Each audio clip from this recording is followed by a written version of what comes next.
Welcome to the UMBC Coach's Corner. I am your substitute host, Steve Levy. We're very pleased this afternoon to be joined by head men's and women's tennis coach, Rob Hubbard. Coach, welcome into the Coach's Corner for your debut this year. Let's go ladies first, talk about the ladies team, a team that reached the title match of the American East Conference last year.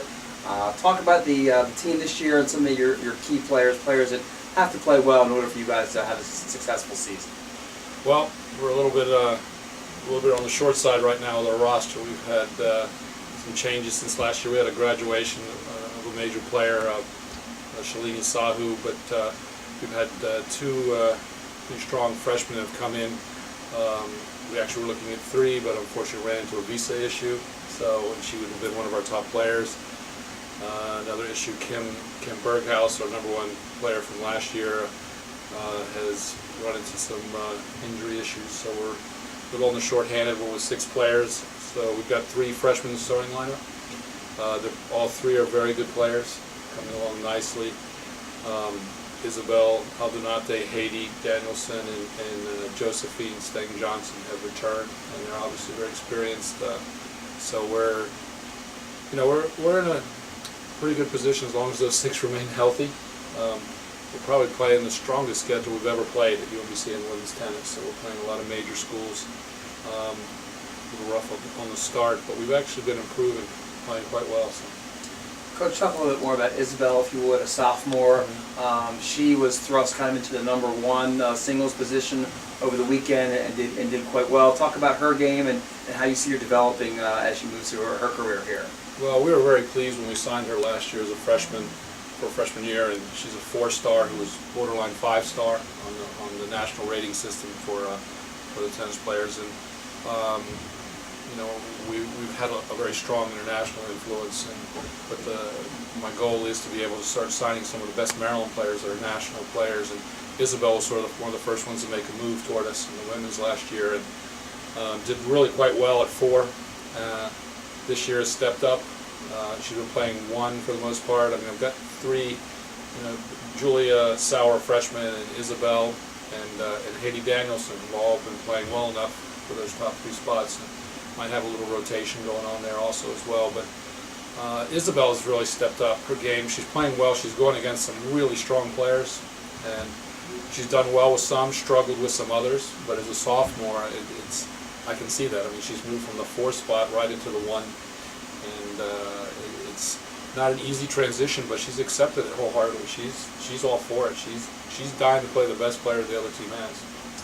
Coach, if we could transition now to the men's squad, a squad that has reached the American East Finals the last 3 seasons, and of course Binghamton has been that bugaboo there. They've been very strong. Talk about the men's team, and I know you have some new players on that squad as well, but how things are shaping up on the men's side this year. Yeah, I think we actually have 4 freshmen in the starting lineup, but I really feel we're probably a little stronger this year than last year. We're deeper.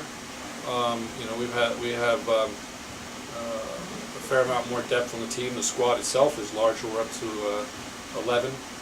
We did unfortunately lose one of our returning players to immigration issue also, but the guys have stepped up, and I fully expect to see us in the finals of the conference. I really think that we're good enough.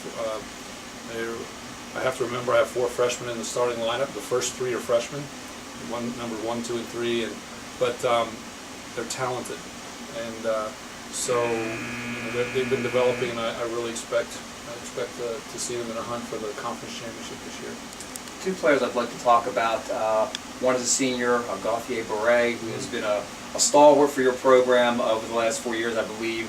Recorded his 50th singles victory over the past weekend. And freshman Justin Carter, a local player who's got a world of talent. Talk about those 2 men and what they're going to mean to your program this season. Well, Justin was a highly nationally ranked junior out of Maryland. He grew up 15 minutes from here. We want that kid here. We want them to the top Maryland national players to consider UMBC tennis. And Justin, stepped in. Obviously we were able to land him, and it was a big sign for us. And he's doing well right now. He's sitting at the top of the lineup. Again, he's had some great matches, and he's finding out we're not in junior tennis anymore. But he is also holding his own, more than holding his own. And had a great win against Drexel this past weekend. Really close to having the win against an upperclassman from Richmond.